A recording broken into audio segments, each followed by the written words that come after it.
Double-digit growth is one thing, but when it's paired with an earnings beat and rising recurring income, investors start to pay attention. Today, we're looking at what's driving that performance and whether it's sustainable. I'm joined by Paula Constant, CEO of Personal Group Holdings. Paula, welcome to the watch list.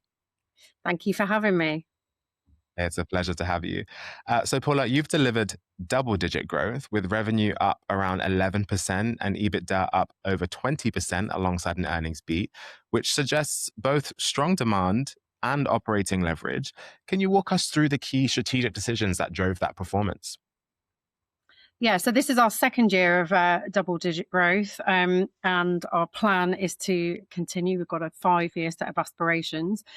We go to market with two main business areas. Insurance is our heartland. It's the source of our profitability. We have a brilliant differentiated face-to-face model. So we go into clients, we sign up employees within clients, particularly in kind of transport logistics industries. So blue collar workers in the UK, and we're offering hospital recovery and death plans, simple cash plans that aren't available outside of the businesses. They're not available in the public market, and they bring brilliant benefits to people that really can't afford to take time off work for major intervention, or get access to a simple death plan. And they also have very attractive claims rates for us. So, they're brilliant customer innovation, but also a good source of profitability for us. And then secondly, we've got a benefits division. We've got a fantastic SaaS employee benefits model, predominantly delivered through white labeling partnering. Sage is our biggest partner. Probably 60% of our ARR is through that model, and we've just recently signed a new up to 5-year contract, which takes us to the end of our plan.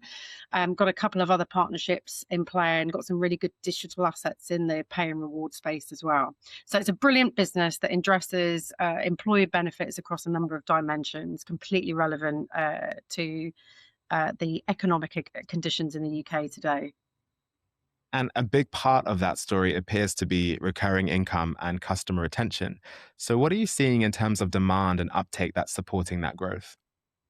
Yeah, we have brilliant retention. We've got over 80% of our insurance base, and then over 95% of our benefits base, both on the pay and reward and the employee benefit side, and strong demand for everything. So on the insurance side, there's very little provision of sick pay beyond statutory in the UK. We're looking at kind of 10 million employees at least that have either no or very little sick pay. That's where we play in the hospital recovery space. We are, again, as I said, talking to people that won't get offers like this online, etc. So this is a great opportunity to serve a population with a really specific product. And then on the employee benefits, I mean, the market is huge. There are lots of players in the direct space. We hold our own very well there, but we're really one of the first to move into this white labeling partnering space in the SME environment, of which, probably over 50% of SME, small customers, don't have a benefits platform today in terms of a proper tech offering. The conditions, economically are probably pretty favourable for us. We're finding that businesses can't invest in higher end insurance offers like PMI, even low cost PMI. And then on employee benefits, we've got exactly the right offer at the right price point for customers that are probably becoming more price sensitive. So we feel we're better placed than many of our competitors really in this current economic condition. And when growth is supported by recurring revenue, the conversation quickly shifts to sustainability. So, what gives you confidence that this growth can continue? Well, this plan is quite simple. I don't want to do myself a disservice because it takes some effort to deliver it. But the key for this business and this plan is it's not lots of little things that you need to add up every year over the 5 years to 2030.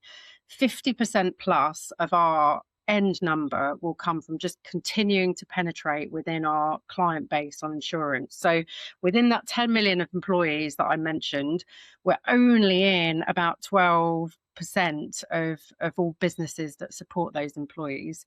And, within that 12%, we were only about 15% penetrated as well.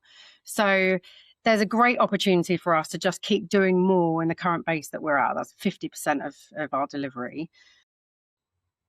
So this looks like a business where growth is increasingly being driven by recurring income and operational leverage, which, if sustained, could support a more predictable and scalable earnings profile. Thank you so much for your time today, Paula.